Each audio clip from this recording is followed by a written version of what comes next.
তাদের এই শিক্ষাটা আমাদের মা বোনদের নিতে হবে নাকি কম? এই শিক্ষাটা যদি আমরা দুনিয়ার জমিনে না নিতে পারি তাহলে তার সিলসিলা কিন্তু আমাদের জারি থাকবে না। থাকবে কি?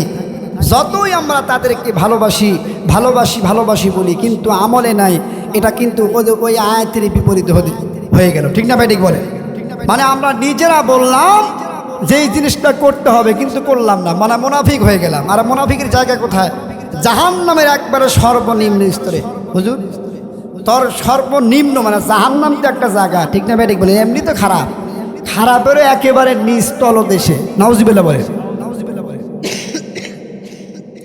জাহান্নামের একেবারে তলদেশে তার জায়গা হবে। তাহলে চিন্তা ফিকির আমাদের করতে হবে যে আমাদের আমল করতে হবে। আখলিস দীনাকা ইয়াকফিকাল আমালুল কলিল, অল্প আমলই নাজাতের জন্য যথেষ্ট। জোরে বলেন সুবহানাল্লাহ। আর তখনই যথেষ্ট হবে যখনই অল্প আমলটা, ওয়ালাইকুম আসসালাম, অল্প আমলটা সুন্দর সহি হবে, মজবুত হবে, আল্লাহ তাআলার কাছে গ্রহণযোগ্যতা হবে। তখনই ওই আমলটা, অল্প আমলই আপনার জন্য খাস হয়ে থাকবে, আল্লাহ তাআলার কাছে পছন্দনীয় হবে। আর আল্লাহ তাআলার কাছে পছন্দনীয় হলে, আল্লাহর দরবারে গ্রহণযোগ্যতা হলেই এই অল্প আমলই আপনি নাজাত পেয়ে যাবেন।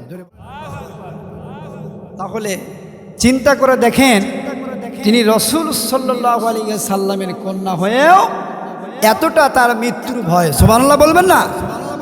এতটা মৃত্যুর তার ভয় যে না জানি আল্লাহর ফেরেশতা মুনকার নাকির তারাই আমার সঙ্গে কেমন ব্যবহার করবে, আমি কবরে গিয়ে আমার অবস্থা কেমন হবে, ওনার এই ভয়টা ঢুকে গেছে। জোরে বলেন সুবহানাল্লাহ। অথচ সে কিন্তু দুনিয়ার জমিনেই জান্নাতের সর্দারি নিয়ে আল্লাহ তাআলা ঘোষণা দিয়ে দিয়েছে। সুবহানাল্লাহ বলেন। সকলেই কিন্তু আমরা জানি যে মা ফাতিমাতুজ জোহরা রাদিয়াল্লাহু তাআলা আনহা উনি কিন্তু জান্নাতের সর্দারিনী। সুবহানাল্লাহ বলবেন না?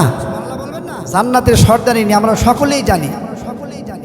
মা ফাতিমাতুজ জোহরা রাদিয়াল্লাহু তাআলা আনহা উনি যখন মৃত্যুবরণ করলেন, উনি সুন্দর করে মৃত্যুবরণ করার পরে আবু যর গিফারি রাদিয়াল্লাহু তাআলা আনহুকে বললেন, আবু যর গিফারি রে, আমি যখন মৃত্যুবরণ করব তুমি নিজেই গোরস্থানে গিয়ে কবর খনন করবে।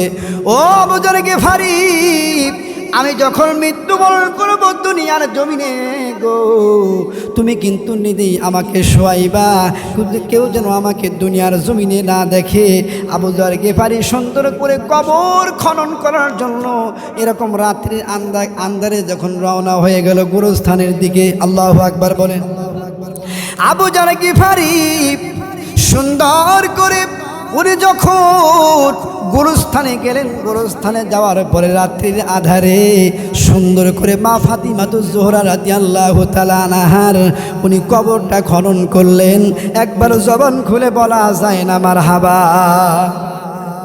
কবরটা খনন করার সময় আবু যর গিফারি রাদিয়াল্লাহু তাআলা আনহু তিনি বললেন, কবর রে, অসংখ্য কবর আমি খনন করেছি রে কবর। এ কবর, তোর খবর কেউ দুনিয়ার জমিনে জানে না, জানে না, জানে না গো। ও কবর, তোমার একটা কথা আমি বলতে চাই, দুনিয়ার জমিনে এরকম পাবে তোমার ভিতরে কি আসতেছে তুমি কি জানো নি? তোমার কবরে আসতেছে হলো হাসান হুসাইন গেল। একবার জবান খুলে কি বলা যায় না মারহাবা।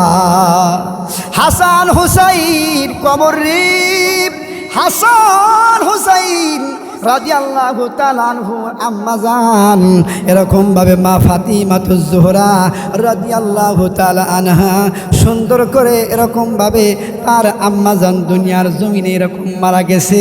খবরদার, খবরদার কবর রে, তুমি তার সঙ্গে কোনো দিনের জন্য খারাপ ব্যবহার করবে না। জোরে বলেন একবার মারহাবা। কবর কি যখন এই কথা প্রশ্ন করলেন আবু যর গিফারি, কবরকে যখন এই প্রশ্নটা করলেন গো, তখন কবরের জবান থেকে কোনো জবান বের হয় না, কোনো কথা বাহির হয় না। আবার কবরকে বললেন, কবর রে, তোমার ভিতরে আসতেছে কে জানোনি? জানোনি তোমার কবরে আসতেছে হলো হযরত আলী রাদিয়াল্লাহু তাআলা আনহুর স্ত্রী, উনি হলো মুসলমানদের বাঘ। জোরে বলেন একবার মারহাবা। উনি হলো মুহাম্মদ সাল্লাল্লাহু আলাইহি ওয়াসাল্লামের জামাতা, তার মেয়ের জামাতা, এ কবর তুমি শোনো, তুমি তার সঙ্গে এই মা ফাতিমাতুজ জোহরা রাদিয়াল্লাহু তাআলা আনহার সঙ্গে খারাপ ব্যবহার করবে না। এ